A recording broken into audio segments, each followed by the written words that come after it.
Šunė, tu neini draugė.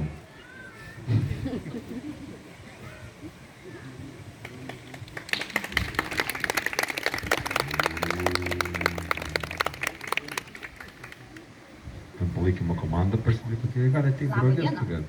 Mes tikrai pažiūrėjom labai rimtai į šitą kvietimą ir paruošėm jums tikrą performansą. Yes! Kuris tikiuosi jums patiks ir reprezentatyviai parodys, ką mes šiame gyvenime veikiame, kaip galime jums arba kitiems padėti. Taigi, action! Tu nieko verta. Tau nepasiseks. Tau geriau negyvent. Tau nepasiseks.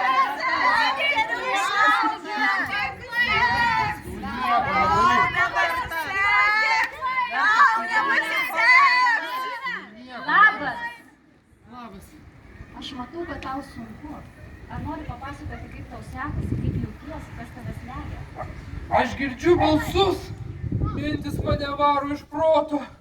Aš nebenoriu gyventi. Man sunku. Ačiū, kad pasidalinai, kaip jautiesi. Noriu, kad žinotum, jog esi ne vienas.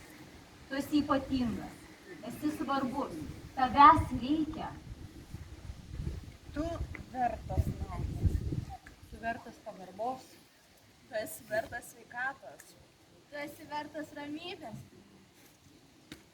Tu esi vertas laimės. Tu esi vertas gyventi. Žvelk giliau iniciatyva padeda žmonėms, kurie išgyvena psichikos sveikatos sunkumus, atsistoti ant kojų, pasidalinti savo patirtimi įkvepiant kitus, o žmonėms, kurie tokios patirties neturi, leidžia giliau pažvelgti tokių žmonių pasaulį, suprasti, ką jie išgyvena, padėti juos priimti ir gerbti. O tau, Kęstai, mes esame nuoširdžiai dėkingi, nes prieš 3 metus tu mums pasakei tai, tu patikėjai mumis ir pakvietei mus į debesų tėvą. Ir net šiais metais, kai mes patys save pamiršom, tu man paskambinai ir sakai, čia jūsų trūksta, atvažiuokit. Taigi norime tau įteikti šį žvelk giliau puodelį, kaip padėkos ir dėkingumo ženklą. Ir visuomet, kai gersi arbatą, tu galvok apie mus taip gerai, kaip mes galvojame apie tave. O dernis pirmą maiką.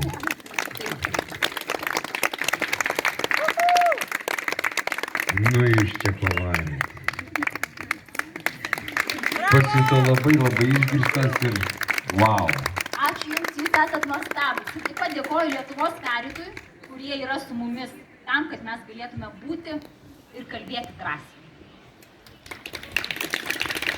Ačiū dar kartą. Jūs tikrai fantastiškai.